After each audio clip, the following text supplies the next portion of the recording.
Have you ever wondered why the NFL stops the clock with about 2 minutes left in each half? An intriguing question that might have crossed your mind while you're engrossed in the gridiron action. This phenomenon, known as the 2-minute warning, has become so integral to the game that we often take it for granted without pondering its purpose or origin. Is it a strategy to heighten the tension, a tool to manage game time, or perhaps just an opportunity for an additional commercial break? While these theories might hold some truth, the actual reason lies deep within the annals of the National Football League's history. This tradition, which dates back to the NFL's initial years, has evolved over time, adapting to the changing dynamics of the sport, yet retaining its original essence. It's more than just a warning, it's a testament to the game's rich history and a crucial element of its strategy. So, are you ready to unravel this mystery? Let's delve into the history and evolution of this intriguing aspect of the game. The custom of giving teams a 2-minute warning dates back to the NFL's earliest days. Picture this. It's the 1920s, the Roaring Twenties, and football is a young sport just finding its footing. The stadium clock is a simple manual device, and it's more of a rough guide than a precise timekeeper. The official game clock? Well, that's tucked away safely in the pocket or strapped securely on the wrist of one of the officials.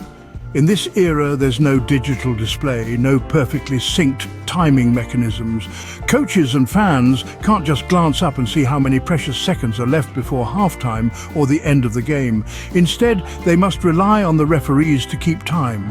And that's where the 2-minute warning comes in. This warning was the NFL's solution to this timing challenge. With 2 minutes left in each half, the referee would halt the game. This break in the action wasn't for a breather or a strategy session. It was a simple, practical reminder.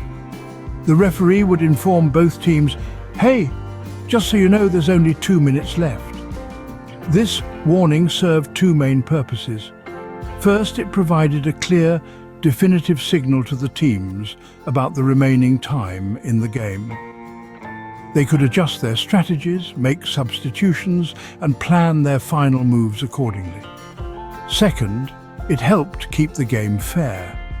With the official game clock hidden from view, this 2-minute warning ensured that both teams had equal knowledge of the time left on the clock. But as the decades passed, technology advanced. Stadium clocks became more accurate, and eventually they took over as the official game timekeepers. So you might wonder, why did the 2-minute warning stick around?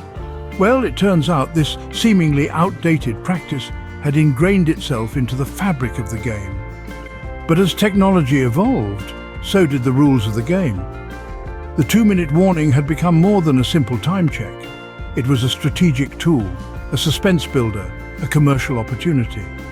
And as we'll see in the next scene, it's a tradition that has adapted and endured even as the game of football has changed around it. Starting in the 1960s, the stadium's clock became the official game clock. With this shift, the need for a 2-minute warning as a time check was no longer necessary. However, the NFL wasn't ready to abandon this tradition. Over the years, the 2-minute warning had evolved into something more than just a time marker. It had become an integral part of the game strategy. Teams used this break to regroup, strategize, and plan their next moves. It allowed for a final push towards victory or a desperate attempt to turn the game around. The suspense it added to the closing moments of the game was undeniable.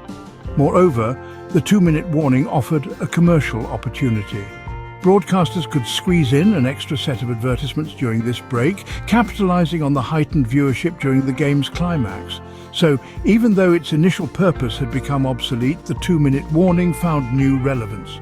The 2-minute warning stuck around, adding a suspenseful twist to the games.